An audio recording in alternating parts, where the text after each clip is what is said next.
बिस्मिल्लाहिर्रहमानिर्रहीम अस्सलाम वालेकुम वरहमतुल्लाहि वबरकातुहू। मुझे उम्मीद है आप लोग सब खैरियत से होंगे और जो मैंने आपको पिछला साल का लेक्चर पढ़ाया आपने उसको अच्छी तरह अंडरस्टैंड किया होगा। आज हम अपने न्यू टॉपिक के बारे में पढ़ेंगे, लेकिन ये चंद बातें हैं जो रिपीटेडली आपके बुक में हैं, इसलिए मैं इनका भी जिक्र आपके साथ करता चलूँगा। और ये कुछ हम रैम के बारे में पढ़ेंगे इंशाल्लाह। मुझे उम्मीद है आप लोग अच्छी तरह अंडरस्टैंड करेंगे। CPU क्या होता है? Central processing unit. CPU stand for central processing unit. It is the most important component of your computer. ठीक है, ये एक आपके कंप्यूटर का एक इम्पॉर्टेंट बहुत ज़्यादा अहम रुकन है।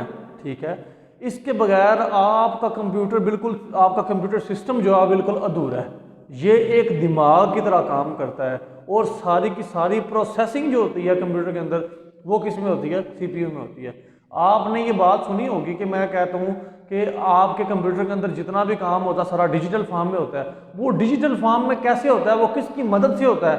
वो प्रोसेसर की मदद से होता है। और CPU को हम वो प्रोसेसर भी बोलते हैं।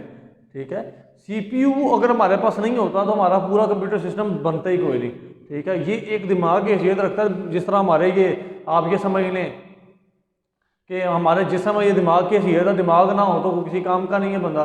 ठीक है, इसी तरह बिल्कुल वो एक दिमाग की हैसियत रखता है। सारे की सारी प्रोसेसिंग, सारे का सारा काम जो है वो सेंट्रल प्रोसेसिंग यूनिट करता है। ठीक है, मैंने एक छोटी सी एग्जांपल भी आपको कोट की थी। मैंने मिसाल के तौर पे 2 और 2 इनपुट दिया और वो उस पर प्रोसेसिंग हुई 2 + 2 और हमें आंसर मिल गया 4। हमें इसका तो पता है, इसका तो पता है, इनपुट का भी पता है, आउटपुट का भी पता है, लेकिन हमें इसका नहीं पता ये काम किस में होता है। और ये सारे का सारा काम किस में होता है? आपके CPU में होता है। ठीक है, आपकी CPU में काम होता है। सेंट्रल प्रोसेसिंग यूनिट इसे सोचता है, इसको सॉल्व करता है और आपको आंसर देता है। ठीक है, आपके कंप्यूटर का सारा काम जो है वो कौन करता है? CPU। मेन मेमोरी के बारे में बात करते हैं। It is use to store programs before and after execution. ठीक है, ये एक बड़ा इंपॉर्टेंट शॉर्ट क्वेश्चन है। ठीक है, इसे अपने ज़हन में रखें। मेन मेमोरी क्या होता है? मेन मेमोरी से मुराद ऐसी मेमोरी है जो कि आपके प्रोग्राम को स्टोर करती है एग्जीक्यूट होने से पहले और एग्जीक्यूट होने के बाद टेम्परेरीली तौर पे। ठीक है, कुछ देर के लिए आपके प्रोग्राम्स को अपने पास क्या करती है? स्टोर करती है। ये एक स्टोरेज मीडियम है। ठीक है, मिसाल के तौर पे मैंने आपको ये भी एग्जांपल दी थी कि आप कोई गेम खेलते हैं और उसके ऊपर आप जब ऑन करते हैं तो वो लोडिंग का एक ऑप्शन आता है। लोडिंग हो रही है गेम की, तो वो बेसिकली लोडिंग किस पे हो रही है? वो लोडिंग हो रही है आपकी मेन मेमोरी के ऊपर। आपका वो जो डाटा अब स्टोर होगा वो किस पे होगा?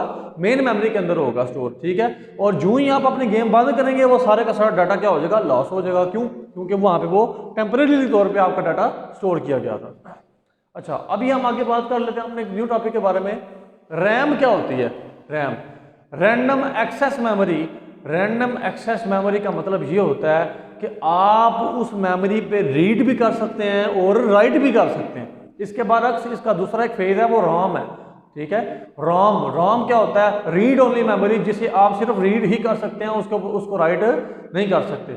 मिसाल के तौर पे आप में से कोई न्यू मोबाइल लेता है तो मोबाइल में आप दो ही चीज़ें सिर्फ देख रहे हैं कि जी इसकी रैम कितनी है और इसकी रोम कितनी है, यानी कि इसकी इसकी स्पेस कितनी है, रैम कितनी है और रोम कितनी है। हम लोग कहते हैं जी रैम है जी 4 GB या 6 GB और रोम है जी 64 GB या 128 GB। वो रोम क्या है? वो एक हार्ड डिस्क की मानंद है। वो इंशाल्लाह वो हम न्यू टॉपिक कल स्टार्ट करेंगे।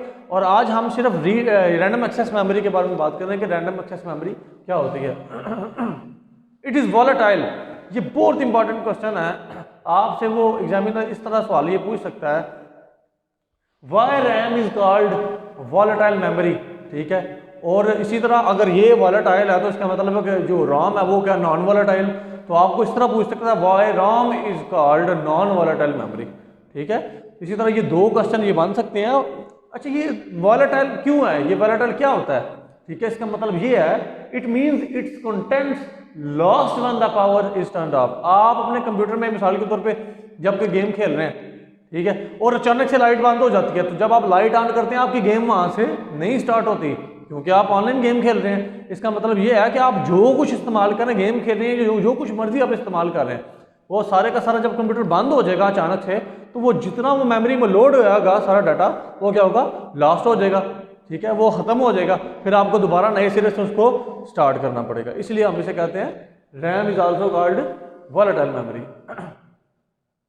आल्सो कॉल्ड मेन मेमोरी और प्राइमरी मेमोरी। बिल्कुल ये मेन मेमोरी की हैसियत है, जाहिर है ये भी तो आपका टेम्परेरी तौर पे डाटा सेव करती है ना, तो अगर ये टेम्परेरी तौर पे करती है तो ये भी टेम्परेरी तौर पे करती है रैम और इसमें कोई मेन मेमोरी में कोई मसला, कोई अपना फ़र्क नहीं। इसको प्राइमरी मेमोरी भी बोला जाता है, और इसी तरह जो रोम है उसको सेकेंडरी मेमोरी बोला जाता है। ठीक है, ये प्राइमरी मेमोरी है तो दूसरी क्या है, सेकेंडरी मेमोरी, सेकेंडरी स्टोरेज जिसे आप बोलते हैं। ठीक है, ये प्राइमरी स्टोरेज है। इसकी दो टाइप्स हैं जी, डी रैम और S RAM. D RAM stand for dynamic random access memory, S RAM stand for static random access memory. अच्छा, डी रैम क्या करती है, requires electric current to maintain its electrical state. ठीक है, वो अपने इलेक्ट्रिकल स्टेट को कायम रखने के लिए कि उसको क्या किस चीज़ की ज़रूरत है, उसको इलेक्ट्रिक पावर की ज़रूरत है। आपने देखा होगा आपकी वो इधर सी चिपें होती हैं जो कि कंप्यूटर के अंदर लगती हैं, 2 लगते हैं, 3 लगती हैं, यानी कि 4 GB की 5 लगी हुई हैं। ये इस तरह की बात करता है बंदा, या फिर ये बोलता है यार 512 की है कि मैंने लगाई है रैम और दूसरी अपना फिर 512 की लगाई हुई है रैम। ठीक है, 512 MB की। ठीक है, तो ये क्या होता है, ये एक आपकी डायनेमिक रैंडम एक्सेस मेमोरी है जिसको अपनी स्टेट कायम रखने के लिए इलेक्ट्रिक करंट की ज़रूरत है। आप उसे बार बार रिफ्रेश करते हैं, उसको रिफ्रेश करते हैं बार बार ताकि उसकी इलेक्ट्रिकल स्टेट क्या रहे, कायम रहे। और जब उसकी इलेक्ट्रिकल स्टेट कायम नहीं रहती आप उसे रिफ्रेश करते हैं, और जब आप रिफ्रेश कर रहे होते हैं तो उस वक्त आपका काम रुक जाता है, आपका काम नहीं होता। ठीक है, और जब रिफ्रेश हो जाता है उसके बाद अपना काम आप रेगुलेट कर देते हैं। ठीक है, electric charge decreases with time. ठीक है, वही सारी बात जो मैंने आपको सारी बातें बताई है बिल्कुल वही है। S RAM static random access memory made from digital gates. ये डिजिटल गेट से बनता है, ये एक मदरबोर्ड के ऊपर आपका एक छोटा सा सर्किट होता है, उसकी ये वो चीज़ होती है। CPU does not wait to access data. इसमें क्या करना पड़ता है, CPU को वेट करना पड़ता है कि कब ये रिफ्रेश होगा और इसकी इलेक्ट्रिकल स्टेट कायम होगी तो मैं इसको डाटा को फैच करूंगा, लेकिन इसमें ये काम नहीं है। Utilises less power and it is fast. जाहिर बात है ये लेस पावर इस्तेमाल करेगी और ये फास्ट भी होगी। क्यों? क्योंकि उसको बार बार रिफ्रेश करने की ज़रूरत नहीं, इसको बार बार रिफ्रेश करने की ज़रूरत है, इसलिए ये क्या होगी, थोड़ी सी स्लो होगी। ठीक है, ये दो इसकी टाइप्स थी रैंडम एक्सेस मेमोरी की, डायनेमिक रैंडम एक्सेस मेमोरी और स्टैटिक रैंडम एक्सेस मेमोरी। और ये हमने कुछ CPU के बारे में, सेंट्रल प्रोसेसिंग यूनिट के बारे में, मेन मेमोरी के बारे में बात की है। मुझे उम्मीद है आपने इसको अच्छी तरह अंडरस्टैंड किया होगा।